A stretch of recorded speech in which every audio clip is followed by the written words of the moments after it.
السلام علیکم every one. اورحان بے اور نیلوفر خاتون کی لڑائی کا سین آپ کے ساتھ شیئر کروں گی ایپیسوڈ 22 سے۔ اورحان بے اپنے روم میں اکیلے اور اداس بیٹھے ہوتے ہیں۔ دیکھنے سے تو لگ رہا ہے کسی بہت ہی گہری الجھن میں ہیں۔ نیلوفر خاتون روم میں آتی ہیں اور اورحان بے کو دیکھتی ہیں تو کہتی ہیں کہ بچے آپ کے پاس آنے والے تھے۔ اورحان بے کہتے ہیں کہ وہ باہر کھیل رہے ہیں۔ پھر نیلوفر خاتون کہتی ہیں کہ مجھے معاف کیجیے گا، آپ کو بے سکون کیا۔ یہ کہہ کر وہ باہر جانے لگتی ہیں کہ اورحان بے ان کو بلاتے ہیں، نیلوفر آپ بہت دنوں سے میرے چہرے کی طرف نہیں دیکھ رہی، ہم کب سے اتنے بیگانے ہو گئے ہیں۔ نیلوفر خاتون میز پر پڑے اس معاہدے کی طرف دیکھتی ہیں جس کی وجہ سے اورحان بے اور اسپورچا آپی کی شادی ہونے جا رہی ہے۔ اورحان بے کہتے ہیں کہ شہنشاہ نے معاہدے کی منظوری دے دی ہے۔ نیلوفر خاتون اپنے آنسو آنکھوں میں ہی چھپا لیتی ہیں اور کہتی ہیں کہ اس کا مطلب ہے کہ آپ کی شادی میں کوئی رکاوٹ باقی نہیں ہے، اور پھر کہتی ہیں کہ مبارک ہو سلطان اورحان۔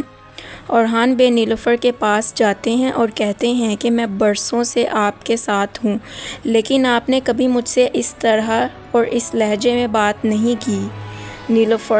نیلوفر خاتون کہتی ہیں کہ آج آپ کسی اور سے شادی کر رہے ہیں، کل آپ ریاست کو کسی اور کے ساتھ بچائیں گے، یہ وہ چیز ہے جو ہمارے درمیان پھوٹ کا سبب ہے اورحان بے کہتے ہیں کہ یہ دل کا معاملہ یا خواہش نہیں ہے، یہ شادی ریاست کا معاملہ ہے۔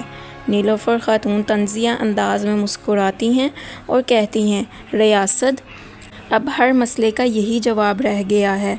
جب بھی آپ اپنے دل کی بجائے اپنے دماغ سے کام کرتے ہیں تو آپ کہتے ہیں کہ یہ ریاست کے لیے ہے۔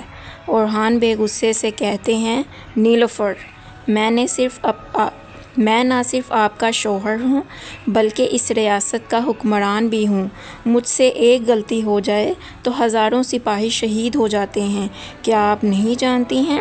جیسا کہ میں اس نکاح کے ساتھ اسے روک سکتا ہوں تو میں یہ نکاح کروں گا۔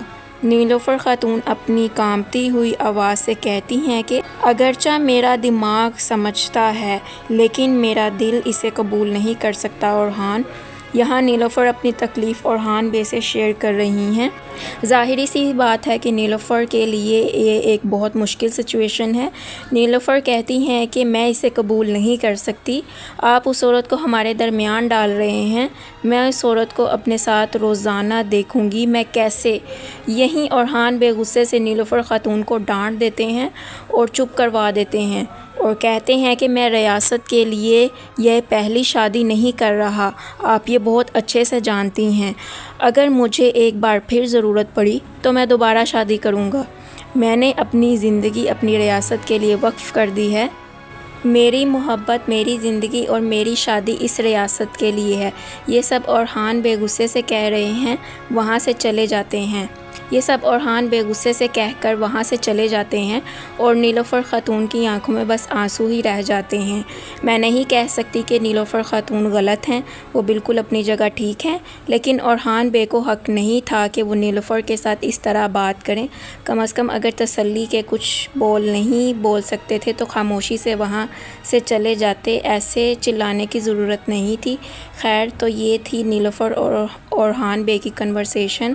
اور کوئی سین آپ نے اگر اردو ڈب میں کروانا ہے تو کمنٹس میں بتائیے گا۔ ابھی کے لیے اللہ حافظ۔